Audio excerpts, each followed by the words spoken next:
প্রিয় শিক্ষার্থীরা, আসসালামু আলাইকুম ওয়া রাহমাতুল্লাহি ওয়া বারাকাতুহু। ক্লাস করার আগে একটু মনোযোগ সহকারে খেয়াল করো। আমি প্রথম ক্লাসে তোমাদেরকে আলোচনা করছি। কি আলোচনা করলাম? Decimal, octal, binary, hexadecimal. এই ক্লাসটা আমার ফেসবুক পেজ কাদেরি স্যার, আমার ইউটিউব চ্যানেল হচ্ছে কাদেরি স্যার, ওই ইউটিউবে ফেসবুক পেজে তোমাদের জন্য আপলোড দেওয়া আছে, যে কেউ দেখতে পারবে। এই ক্লাসটা করার পরে যে কোনো যোগ বিয়োগ, বাইনারি, অক্টাল, ডেসিমাল, হেক্সাডেসিমাল, আরও যত ধরনের যোগ বিয়োগ আছে তুমি পারবে। আজকের ক্লাসে আমরা আলোচনা করব কলিজারা এই জিনিসটা। একটা টেকনিক শিখাবো, ওই একটা টেকনিক দিয়ে ডেসিমাল, অক্টাল, বাইনারি, হেক্সাডেসিমাল সব ধরনের বিয়োগ শিখে যাবে। ওকে, কথা না বাড়িয়ে আমরা একটু পড়াশোনার দিকে মনোযোগ দিই। আমরা করব কি? বিয়োগ করব। এই যে বিয়োগ করব, বিয়োগ করার সময় খুব ভালো করে খেয়াল করো, খাতা কলম নাও। বিয়োগ করার সময় উপরেরটা যদি ছোট হয়, এই যে উপরেরটা হচ্ছে 5, নিচেরটা হচ্ছে 7। উপরেরটা ছোট, নিচেরটা বড়। উপরেরটা 5, নিচেরটা 7। 5 থেকে 7 কি কখনো বিয়োগ যাবে না? কেন? কারণ উপরেরটা ছোট, নিচেরটা বড়। ছোট সংখ্যা থেকে বড় সংখ্যা বিয়োগ যাবে না। যদি বিয়োগ না যায় আমি কি করব? তাহলে উপরের ছোট সংখ্যার সাথে বৃত্তি যোগ করে দাও। তাহলে উপরের ছোট সংখ্যা 5, তার সাথে বেস 10 যোগ করলাম, কত হয়েছে? 15। তাহলে উপরের ছোট সংখ্যার সাথে বৃত্তি যোগ করলে কত হইল? 15। কেন কেন আপনি বৃত্তি যোগ করলেন? কারণ উপরেরটা ছোট, নিচেরটা বড়। ছোট সংখ্যা থেকে বড় সংখ্যা বিয়োগ যাবে না। যদি না যায়, উপরের সংখ্যার সাথে বেস 10 যোগ করলাম, তাহলে 10 আর 5 15। 15 থেকে 7 গেলে কত থাকবে? 8। 15 থেকে 7 গেলে কত? 15 থেকে 7 মাইনাস হলে 8 থাকবে। আচ্ছা, বেস বা বৃত্তি 5 এর সাথে কয়বার যোগ হয়েছে? এই বেস এটা কয়বার যোগ হয়েছে? একবার না? হ্যাঁ, সেই একটা এখানে যোগ হয়ে যাবে। এই যে এখানে 6 ছিল, এখন কত হয়েছে? 7। কেন এক যোগ হইল? কারণ বেস বা বৃত্তি একবার হেল্প করছে, এই জন্য। আচ্ছা, উপরে কত? 6, নিচে কত? 7। 6 থেকে 7 বিয়োগ যাবে না। তাহলে উপরের সংখ্যার সাথে বৃত্তি যোগ করো, তাহলে কত হবে? 16। উপরে 6, নিচে 7। 6 থেকে 7 যাচ্ছে না, উপরে ছোট, নিচে বড়। তাহলে এখানে বেস যোগ করো 16। 16 থেকে 7 গেলে কত হবে? 9। বৃত্তি কয়বার যোগ হয়েছে? একবার, সেই একটা এখানে আসবে। 7 থেকে 6 গেলে কত থাকবে? 1 হবে। আশা করি বুঝছো। এটা যদি না বুঝো কোনো সমস্যা নেই, আরেকটা বুঝো। সেটা না বুঝলে আরেকটা বুঝো। তোমাকে বুঝতেই হবে, তোমাকে শিখতেই হবে। আমি তোমাকে শিখিয়েই ছাড়বো। এটা ধরে নাও বুঝো নাই, ধরে নাও এটা বুঝো নাই, ঘোড়ার ডিম। এটা খেয়াল করো। উপরে কত?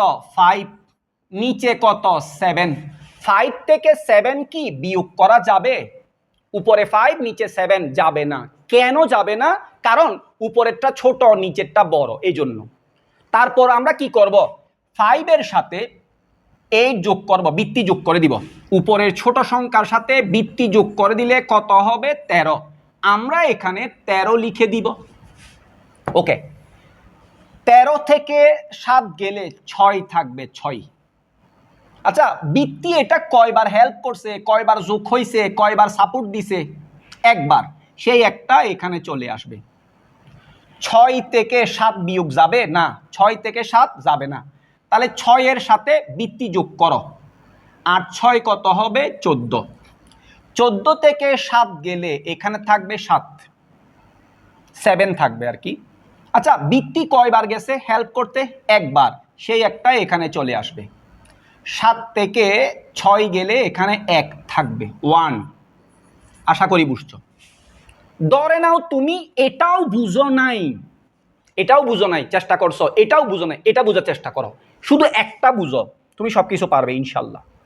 আচ্ছা, আমরা এটা বোঝার চেষ্টা করি। তাহলে 0 থেকে 1 যাবে না, কেন? 0 ছোট, 1 বড়। তাহলে 0-র সাথে আমরা কাকে যোগ করব? বৃত্তি। 2 থেকে 1 থাকবে কত 1। বৃত্তি কয়বার গেছে একবারই তো হেল্প করছে 0-র সাথে, তাহলে 1 আর 1 যোগ করলে 2। 1 থেকে 2 যাবে, 1 থেকে 2 মাইনাস হবে না, তাহলে 1 এর সাথে বৃত্তি যোগ করো, কত হবে 3। 3 থেকে 2 গেলে থাকবে কত 1। বৃত্তি কয়বার গেছে হেল্প করছে একবার, 1 1 2। 1 থেকে 2 যাবে না, তাহলে এখানে আবার বেস যোগ করো, 3 থেকে 2 গেলে 1।